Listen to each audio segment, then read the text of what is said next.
Hi bro. Hi hi. ఎలా అనిపించింది movie? మిత్రం అనుకొని వచ్చాను ఓకే. మెగాస్టార్ చిరంజీవి గారి కోసం. సో నాకు అంతగా నచ్చలేదు సినిమా. మిమ్మల్ని ఏం డిసప్పాయింట్ చేసింది మూవీలో? అంటే కొన్ని లాజికల్గా సీన్స్ ఉన్నాయి కానీ కరెక్ట్ ఫ్లోలో లేదు స్క్రీన్ ప్లే అనిపించింది. సో చాలా మిస్టేక్ అన్నమాట. I'm a big fan of Chiranjeevi, but సాటిస్ఫైయింగ్గా లేదు. అంటే మనం వితౌట్ ఎక్స్పెక్టేషన్స్ చూస్తే నచ్చుతుందేమో. నేను చాలా హెవీ ఎక్స్పెక్టేషన్స్ పెట్టుకొని వెళ్ళా వాళ్ళు ఇచ్చిన హైప్కి. So I'm totally disappointed. ఆయన సెకండ్ హాఫ్లో వస్తాడు, ఒక 20 మినిట్స్ అలా 20-25 మినిట్స్ అలా ఉంటాడు.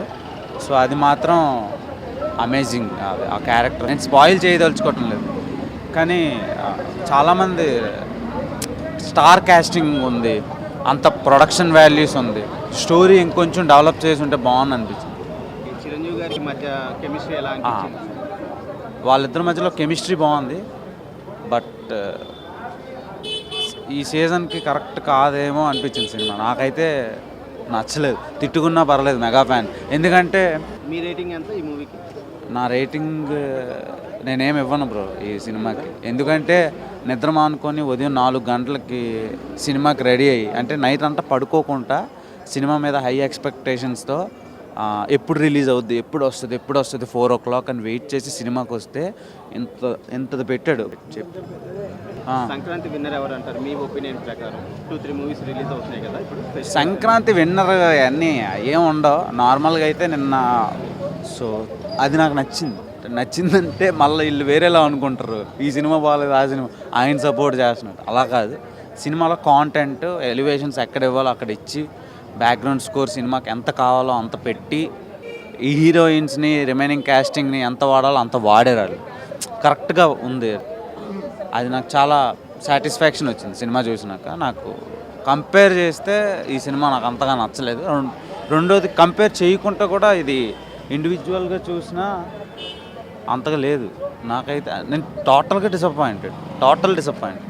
ఎందుకు పెట్టారో కూడా తెలియదు. అంటే డబ్బులు ఇవ్వడానికి పెట్టినట్టు ఉన్నారు, కానీ ఆమె ఇంపార్టెన్స్ నాకైతే అంతగా అనిపించలేదు. అంత పెద్ద స్టార్ని పెట్టుకొని చిరంజీవి గారు ఎలా ఓకే చేశారో కూడా అర్థం కావట్లేదు స్క్రిప్ట్. అంటే వాళ్ళు ఇచ్చే హైప్కి లోపల ఉండేదానికి సంబంధం లేదు బ్రో. ఇంకెలా చెప్పాలి నేను? అంటే పండగతో నేను డిసప్పాయింట్ చేసినట్టు ఉంటుంది, కానీ చాలామందికి నాకైతే చాలా చాలా బాధ అనిపిస్తుంది. ఎందుకంటే 150 ఖైదీ నెంబర్ 150 తర్వాత ఆయన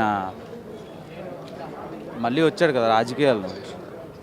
బాస్ ఈజ్ బ్యాక్ అయిన తర్వాత 150 తర్వాత ఇప్పటి వరకు స్టిల్ ఒక్కటి పడలేదు. ఇది కూడా అలానే ఉంది. ఎవరికి చెప్పుకోవాలి బాధ? ఇంకంతకంటే ఇంకేం మాట్లాడగలం. కానీ ఓవరాల్గా సినిమా డిసప్పాయింట్మెంట్ బ్రో. కానీ క్యారెక్టర్స్ చాలా హై కాస్టింగ్ పెట్టారు, చాలా వెల్ నోన్ కాస్టింగ్ పెట్టారు. కరెక్ట్గా వర్కౌట్ కాలేదనిపించింది.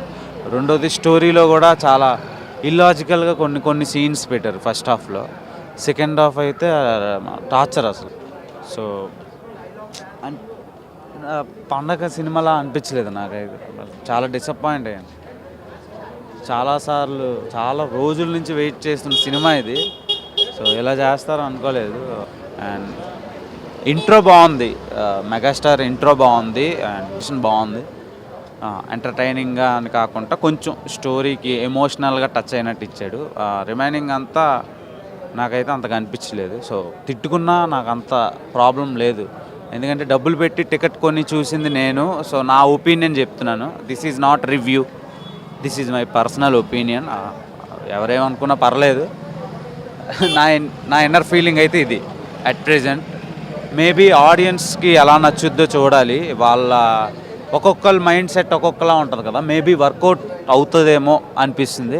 నా వరకు అయితే నాకు నచ్చలేదు. ఓకే బ్రో, మరి ఫైనల్గా సంక్రాంతి విన్నర్ ఎవరు? అమ్మ ఫ్యాన్ వార్లు గట్ట అయితే నన్ను ఇన్వాల్వ్ చేయొద్దు. సో జస్ట్ నా ఒపీనియన్, అది నాకు అనిపించింది అది. సో ఈ సినిమాకి ఎంజాయ్ చేద్దామని వచ్చాను. సో ఇంకే అస్సలు ఎన్ని రోజుల నుంచి వెయిటింగ్. మార్నింగ్ 4 o'clock లేచి టికెట్ కొనుక్కుని సినిమాకి వస్తే ఇంత మాదిరి రాడ్ లగాదేగి